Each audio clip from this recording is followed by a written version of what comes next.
Welcome to another episode of A Bad Idea for Podcast. Today I'm really excited because I have a friend, a colleague, a person that I admire because of their energy, because of the passion for this industry, and because of his dedication to sports. He's been in this industry since 1995. He worked for Opel, EY, Volkswagen, the Dutch Federation, and so on and so on and so on. Since 2002, he founded Sports Business Management. He is a familiar face in, of course, the Formula One Grand Prix in the Netherlands. And without further ado, I need to do a proper introduction to him. Okay, so let's get ready. He is Eelco, the Flying Dutchman Groen. Do you want me to come fly in or not? That would be amazing. That would be amazing. How you doing, man? I'm fine. Yeah, thank you for having me in this podcast. I'm also excited because it's my first international podcast. I'm going to be honest. Yesterday I did a podcast with students about sports sponsoring, so it's a little bit funny. But then I was the moderator, so now I'm more like the subject. Now you are the start of this podcast. So everything's going to be about you. We already mentioned that you start in the sports industry in 1995, right? Yeah. But I want to start from the last thing that you have been done. I mean, the last big event that you have was last year with the Euro 2024. Yeah. But your business, sports business management, what's something that you like about that one, and why you wanted to impact the sports world with that company, with that entrepreneurship? I think the most important thing is that when I was young, sport was just my thing. I went studying, I didn't know what to do. And then one of my teachers told me you should do sports marketing or sports communication and economics. And yeah, by that time I was introduced to some small events, a wheelchair world championship, tennis, some ice hockey leagues. I was visiting a lot of football matches as a fan. And what I like about sport is the emotion. It's not in any other business. Emotion is so important. And while studying, while seeing this one, I ended up by accident for my first job working for the Euro 2000. So that's really a long time ago when we had the European football championships in the Netherlands and Belgium. And I was just having a small job over there. And by that time, I saw how amazing it is by organizing events for people who are excited, who are coming to the stadium, having fun. Yeah, from that point on, I just roll into it. Then at one point, my boss by that time, he was the owner of Sport Business Group. He said, I'm going to the United States. I'm going to say goodbye. But if you want, you can take over a small part of the company. I founded Sport Business Management.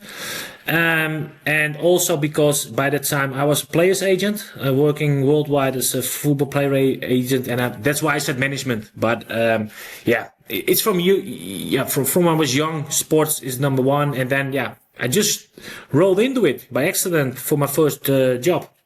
Do you remember a time during your childhood when you said, okay, this is what I want to do, this is something that I'm really passionate about, and then that moment shaped the way you are professionally right now? When I was young, my father took me to a couple of times to matches of Ajax Amsterdam, and I was really excited about that one, but at one point, I was playing soccer myself, and at that time, AC Milan, they were big with Frank Rijkaard, Marco van Basten, and Ruud Gullit. They won the Europa League 1. At that time, it was the Europa League 1, not Champions League. But that was the Orange Machine, right? Yeah, the Orange Machine. They were, I think a couple of the best, threesome we had. Playing in one team from the Netherlands, maybe that's the best way to say it. But I said to my father and my mother, I'm going to play for AC Milan and we're going to buy you a house. I can tell you, I was not good enough. But by the time I was so passionate about sport, I did also some volunteer work here in my city when I was 14, 15, 16, working for small events, working for the football club. During my school time, I did something in sports. Yeah, and I found out organizing things around sport was just my thing. And then I met up with my professor, and he gave me the kick under my butt to go outhouse, going to Tilburg, which is about 2 hours from here. And then it rolled on. But it was from young on, it was AC Milan maybe, which triggered me to see what those three guys were doing there, and what the emotion it brought to me, but also in the Netherlands and to fans, etc. Okay. And then now you mentioned the Orange Machine and that powerful Netherlands team that you saw when you were a kid. But in your life outside of sports, does anyone has inspired you to say, you know what, I need to keep pushing, I need to keep being better myself, like in your daily life? I'm not sure if it's in daily life. I know we talked before about these things. I think Erwin Bonakker, he should not hear this. He was the one who took me in '99 in Sport Business Group. And I'm still in contact with him, even he's in the United States. He took me over a couple of times. We have still a bit of contact. And he was the one who inspired me, but also made me clear that I had qualities, but that's of course something, I think everyone has qualities, but he made me see that you need to do certain things, also let certain things. So for example, I like to go out sometimes. If you have to work early or whatever, you need to make choices in your life. And if you go into the world of events, you should be aware that you're not always there on birthdays, parties, because you work on other times that normal people work. You work in the weekends. As said, we were in Germany. We were there for 3 or 4 months. So, you need to be able to let those things go. And Erwin Bonakker, he really was the one, and still is, to be honest, who still keeps me awake and tells me, to go for it, and etc. So he was the one, I think, who inspires me and still is pushing me. And of course, also I can say my family, etc. But he is the one, who took me in this company and gave me also a lot of chances. I stepped in small, but I was account manager, account director within a year. So he really gave me chances and told me, just do it. Maybe it's the Nike slogan, but he was like that. And then make mistakes and learn from it. Do you remember when you were starting in this business, in this industry, how can you define success at that time? At that time, when I was young, success was, maybe it was getting the job done. And maybe at that time, it was as individual getting the compliments. I think that is, something really small at that point. You're just working hard and try to do what's been asked from you. And, that was in the beginning, I think, what is success for me? What was success for me at that time? Okay. And now, how does this word has changed for you? I think the word of success is now more or less it's about it's a bigger thing. It's like getting the job done, but also as a team, really looking into details. Having success is not about make sure everybody is happy at the end, but make sure there is some sort of wow factor. I think you can remember from Euro, I was working with a lot of volunteers, and then, for example, always did some sort of videos, sending them before the game, after the game, with a joke in it, with a laugh, whatever. But then they really liked that, what I was doing, and that made them make the next step for me, working harder for me. So I think it's more or less about details and about a wow factor in event business. I think that's very important, what somebody does not expect.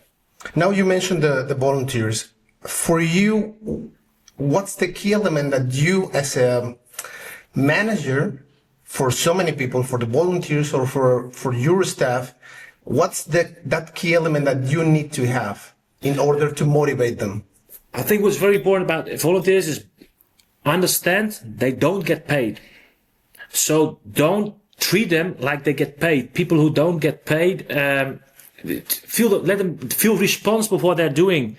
Don't give them the opportunity to give their input in their thoughts. So it's not about telling them what to do, but try to be on an equal level in talking about the job, because I need them. I've got to be honest and 100% sure I'm working for big events. In Euro at 325 volunteers. At the Formula 1 in the Netherlands, always have around 400. Without those volunteers, you cannot run an event. It's impossible. So you need to make them part of the team and get them. Of course, it's not like being equal, but give them responsibility. I think that's very important.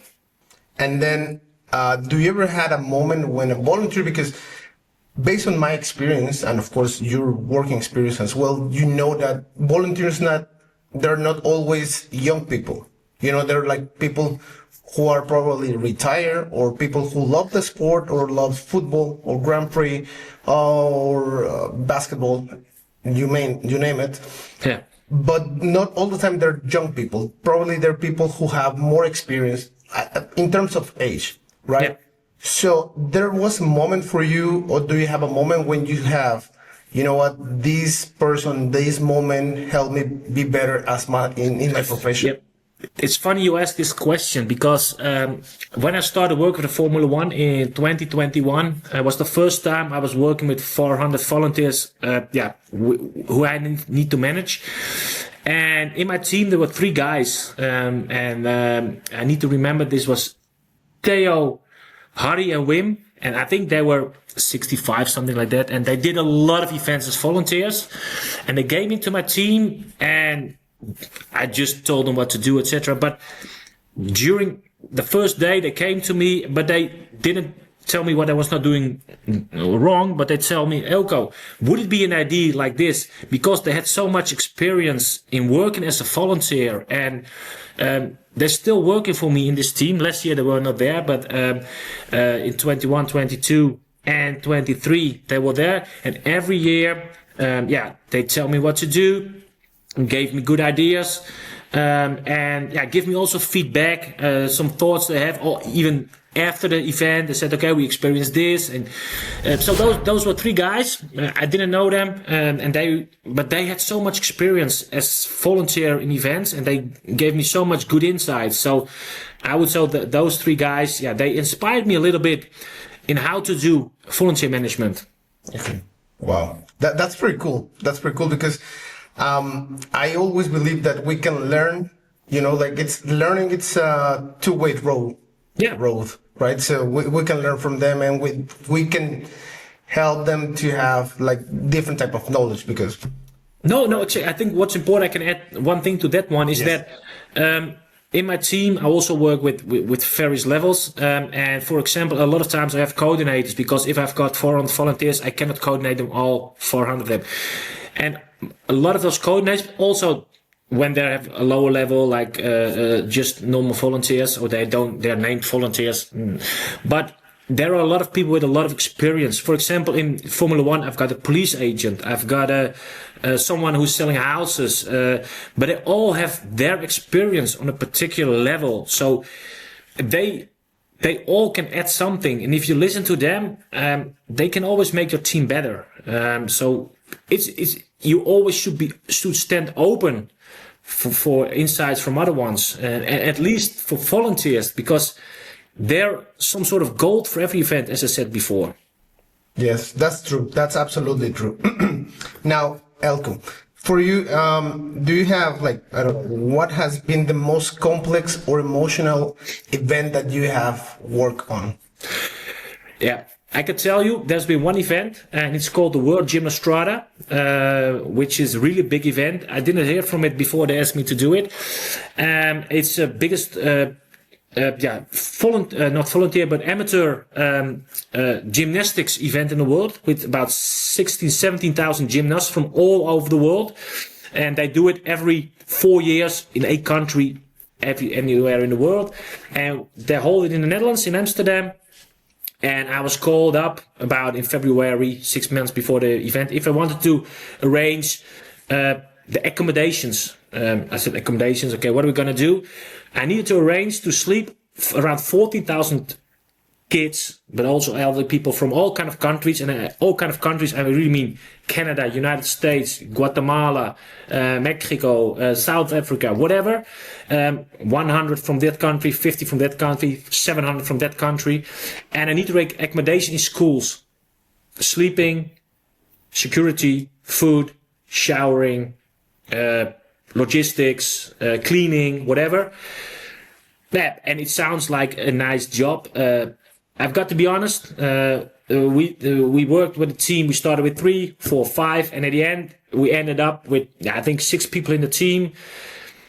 Also, we need to make agreements with the schools, contracts. You cannot imagine what we needed to do, and we couldn't see that up front. And we were working. We arranged it. We get a lot of complaints from everyone because this was not good, that was not good. But okay, we arranged it. But in that week, I think we worked about 20 hours for 10 days long. Really 20 hours or more a day. And at that point, in my team, during the night, I got calls from my colleagues. They were crying, stop, whatever. This event, World Gym Strada, I would never forget. And the people I work with, the companies I work with, I still work with them. They also do the Formula One. They said this was the most complex event we've ever done. And if we knew up front what it would have brought us in problems, I think we wouldn't have done the job. Or we wouldn't have taken. But I've learned so much from that point. But at that point, there were times, we just said we don't know to handle it anymore. So much complaints, whatever. Showers were not working. So the World Gym Strada 2023 in Amsterdam, I learned the most, but I won't do it ever again. Never again. Yeah, I can imagine. Now, in terms of your career, we already spoke about success, but about failure. Not many people want to or are willing to speak about failure. Do you have any moment in your career when you said to yourself, man, I think I failed? Ooh, that's a good one. If I would say no, that's probably not true, but I think I failed on the 2023 World Gym Strada, to be honest. I think that was the point. I thought I was not well prepared, and I also think I was not able to tell people how we should. I was able to tell them how we should solve it, but the problem was money, and there's a lot of times money is the problem. So at the end, you cannot say we get in more people. I think I should have overseen the situation earlier, what my failure was in this situation, sometimes I was too emotional, instead of rational. You know what I mean? So I not always was making the right decisions, was saying the right things to people. What I said for the volunteers, keep positive, etc. At this point, I made mistakes and getting negative, etc. And I think double what I've learned in every situation where you're getting under pressure. Stay to your thoughts about being positive, how to talk to people, and at this point, at one point I even can say there was one night I got called up to go to a gym hall because something tear down or whatever, and I just said I'm tired and hang up. And next day, of course, my colleague said, what happened? And then it was just a blackout or whatever, and I just said I'm not coming, and I hang up and I went to sleep. So that was really a point. That was the one point in my life I was not proud about, and I think it was correct that my colleagues, they were not angry with me, but they told me the truth the next day. Thank you for sharing that, because as I said, not many people are willing or open to speak about failures that we have in our careers, because everyone has some moments or some time when we fail, right? But after that, I mean, after your highs and after your lows, and now with all the experience that you have, and also you're a lecturer in different universities in the Netherlands, what's something that you will say to your students that you need to have this, you need to do this in order to keep pushing yourself and keep being better at your job? I think the most important thing is go for it 100%. I think that's the real. If you want to achieve something in this business, you should be willing to work hard. It's not about 9 to 5. It's 24/7. It can be 24/7. I think that's the most important thing. Is that you should be aware. It's a great business, but it's all about working hard. And maybe I'm not really, if it's what. It's not always you get rich, if you count it back to hours, that's something maybe you should say, but you get so much back from the energy, from the people, from your colleagues. But if you want to go for it and be aware, it's not a 9 to 5 business. It's really, and have fun in what you're doing. I think that's, yes. At this point, it's also the choice I've made, is I want to do things which bring me energy and which brings me fun. And I think that's very important. In the beginning of our careers, we all think about money. There's maybe a difference. And at this point, I think if I'm going to take a job for a commercial company, I can earn more money. But then the company tells me what to do, what timings. And it's not that dynamic like the event business, I think. I want to put you, I want you to close your eyes for a second. And then, can you describe the adrenaline 1 minute before the fans start arriving to your venue? I can tell you, I'm still close. Yes. And when I close, I hear you saying it. I feel it even. It's that point. You're sure you've arranged everything well, but still you think, what's going to happen in 1 minute? Am I sure I told everyone what they need to do?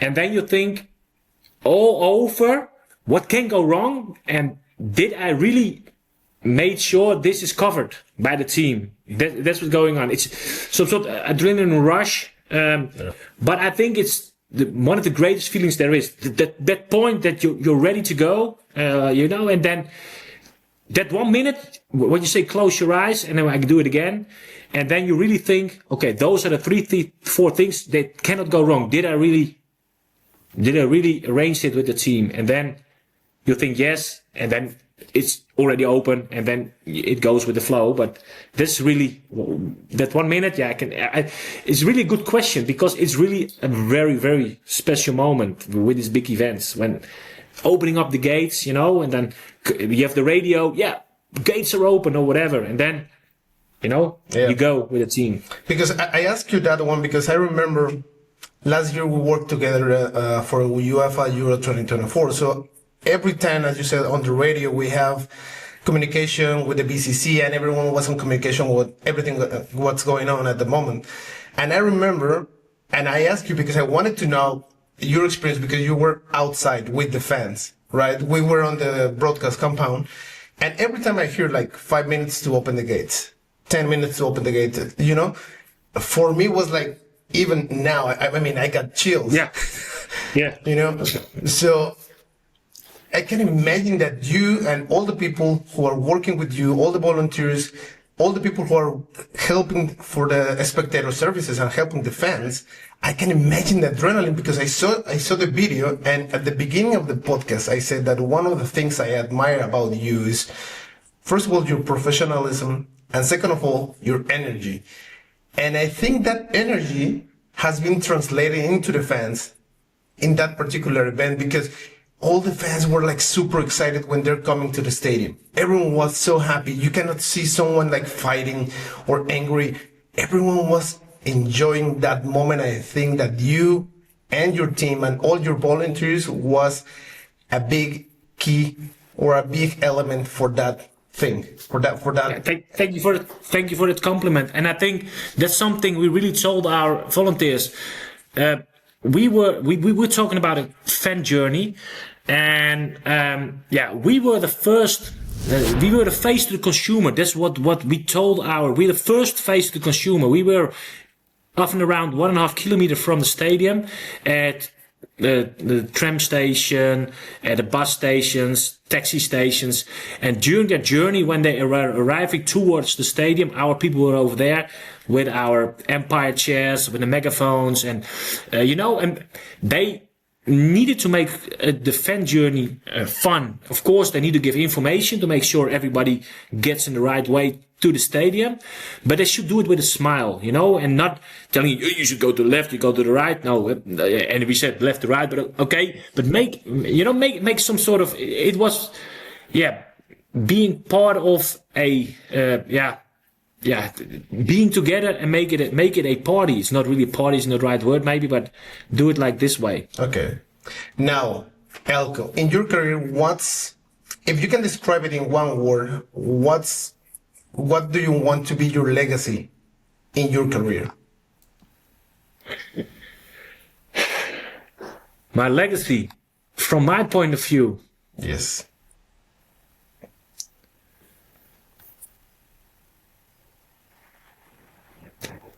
I think my legacy for the sport event business is, but it's 2 words: nothing is impossible. Okay, that's true. That's true. Now, for you, what's like your biggest career goal? What's that event that you said, I want to be working in that event? Because you mentioned the Orange Machine, you mentioned the AC Milan, you mentioned Formula One Grand Prix, and you mentioned a lot of events that everyone in this business will love to do. But for you, that you have like over 25 years of experience, what's that event that you said, man, this is... I can tell you, I'm working. There is a lot of things, of course, I would love to do, but for now, on my bucket list, it's the World Cup soccer. I think that's the next step, and also because I really soccer, but World Cup football. And next year it's in the United States, Mexico, of course, and in Canada, and I've said to my family, because I've got 3 kids, and sometimes being from home a long time is not really what the kids want and what my wife want. But I think the World Cup over there, is number 1 at this moment. Of course, we know all the problems with the FISA, so that's another thing. But I'm working on that. So I think the World Cup, but there's another one. Of course, I think Olympics would also be great, an Olympic, but World Cup number 1.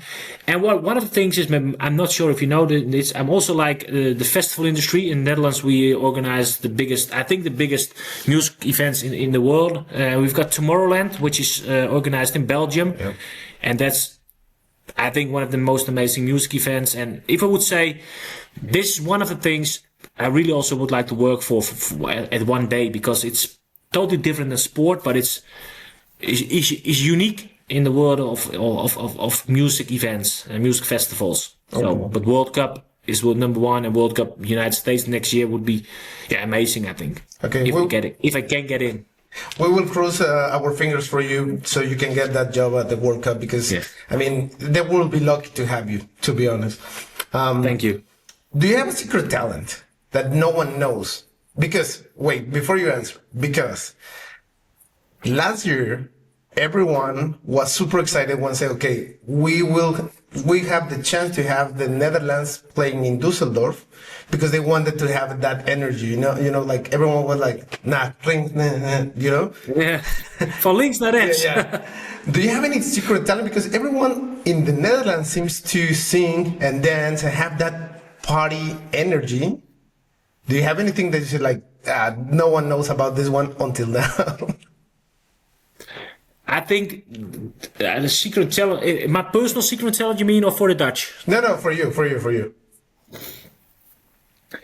I think my secret talent is that I how can you explain it in my secret talent is that I always look to the positive way of life. I think that's what it is. And it's maybe a little bit hard. You never know when it ends. And that's maybe really hard, but it's not like I've seen a lot of people in the last few years, and that also makes me realize they die young for whatever reasons, sickness, car accidents, whatever.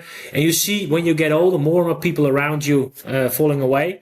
So I think you need to be positive and see the positive things in life, and again, go for it, go for your dreams, and don't just do your job and go home. And I think that's my secret, positive secret, maybe negative secrets, but let's keep that one. Let's keep it that one. Yeah. Okay. It's funny that you mention it. It's funny that you mention it because yesterday I was at a football practice and I saw this graffiti on one of the walls that says, "A negative mind will never give you a positive life." So I think it's kind of related with what you're saying. So that's pretty cool. Yeah, that's great. That's nice. Yeah, it fits. And now, okay, we speak about the music because I was such a fan about this. What was the name of the song? From links from left to the right. From links naar rechts. Like in Dutch, like in German, a little bit. Yeah. If your life could have a soundtrack, Eelco Groen life could have a soundtrack, which one will it be? I would say, I think you were going to mention, I think it would be Robbie Williams, Let Me Entertain You. That's a nice one. Or not? Yes. Huh? Yeah, that's a nice one. I think that fits me, and I think that fits me. It's about, I'm like to entertain in various ways.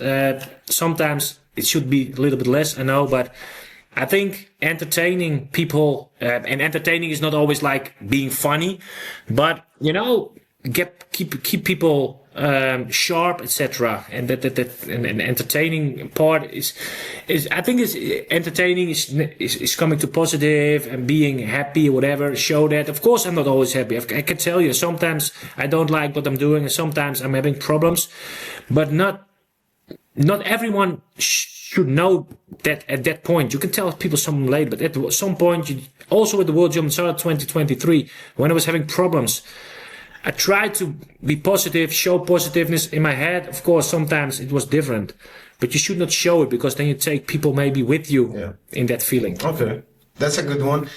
And speaking of that, I mean, I'm gonna ask this one because you mentioned that sometimes you cannot show your emotion. I mean, probably not emotion, probably that you are facing some issues because you're gonna drag your family or your friends in it. But when you're facing those moments, and speaking only professionally, how you manage to get some help or ask for advice or for some guidance to overcome those difficult times? I think you should know your team, you should know your colleagues, and you should know which people you can trust, because sometimes it's always also dangerous to tell your weaknesses or whatever, because it's not like that people are you cannot trust them, but I think you should be aware of the qualities of every colleague and should be able to judge with whom you can talk in certain situations. And I think for the Euro, I also had some problems, but also new colleagues were in problems. Some colleagues came to me, but I also talked with various colleagues which I knew they had the knowledge, but they also sometimes could just listen. That's not my best part, to be honest, but some people are good listeners and they just listen to you and they don't say anything back. Sometimes it's just throw it out, and then people and then you can let it, or you can put it somewhere in your mind. Okay. And speaking about the Euro 2024, I want to know this because in my experience, when we went to different venues, everyone said we have the best venue, we have the best team, we have the best colleagues, and that happened in Cologne, Dortmund, in Berlin, but in Düsseldorf. What, in your opinion, what was that thing that made those people and that team special and unique? okay, of course, we did at the reunion a couple of weeks ago. I think the fact that we had a reunion, I'm quite sure not any of the other venues did have a reunion. Yeah. I think we relied on each other. We trusted each other. We had the venue meetings in the press conference room. We could be open. Sometimes we could be hard for each other. So tell people the truth. We all know we had some issues with security. People were hard on our colleague over there. But at the end, other people stood up to help. And there were other problems like the Pizzagate we had. People helped out, but it was really team, and everybody was working as a team and wanted to help other ones also. If we had time, we stepped in at other teams. I cannot say if it happened on other venues, but I've talked with my colleagues on my position, and you feel sometimes there is a difference in how a team is working. And I think in Dusseldorf, we had a amazing team, to be honest. Yes, absolutely true. 100%. 100%. Eelco, we're almost through with the podcast, but before we finish, I want to ask you fire questions. Okay, so Yes. Stadium or a street race?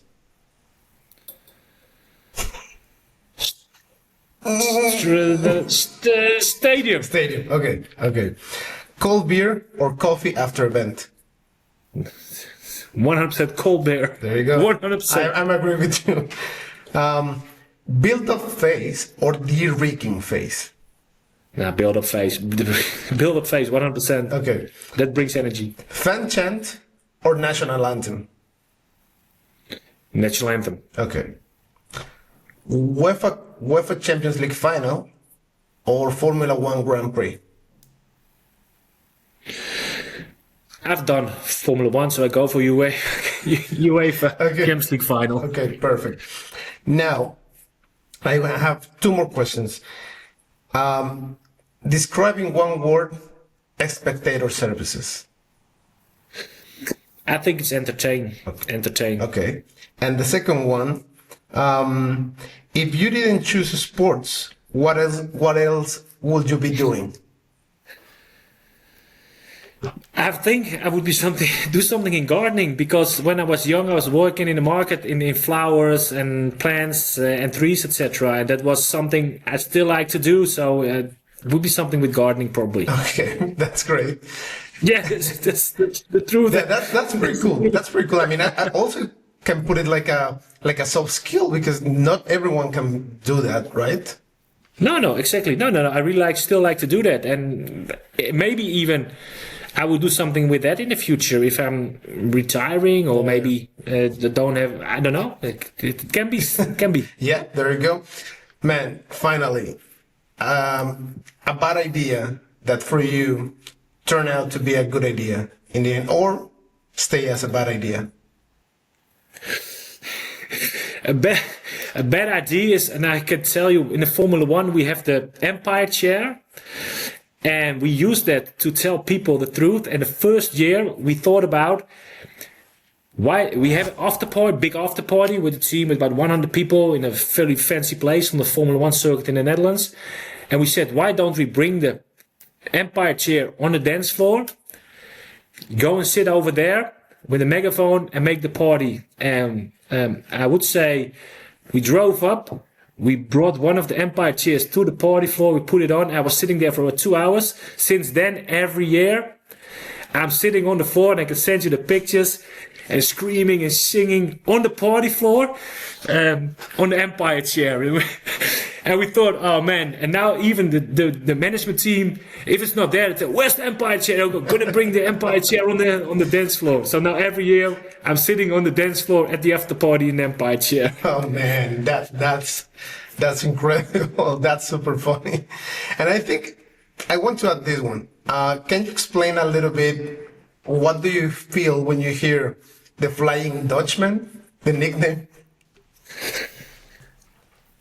I feel proud because I got a nickname, probably because the energy I've been showing in Euro, in the team, and yeah, it feels proud because I think it shows the appreciation the team was having for the way I was myself in the Euro. I can understand some people found it hard sometimes to work with me because of the energy and being there all the time with my voice, with my jokes and whatever. But at the end, I think it's a compliment to what I was for the team. Okay, man. Thank you for sharing that. Thank you for being so honest, so open with everything, with your life, your journey, and your career. We are gonna have the fingers crossed for you, so you can have the job that you want and you fulfill all your goals. And we thank you for your time, for being here in this podcast, and hope to see you soon again. And of course, work with you again. I would love to do the same. So let's make that promise towards each other. Yeah. That we're going to work together in the future, Yeah. in the near future, not the future, the near Of future. course, the near future. We will run it back for sure, man. I appreciate you. I appreciate your time, and we wish you the best. Okay, so we'll see you around. Thank you very much for this time, Juan. There you go. Thank you, man. Ciao, ciao. See you.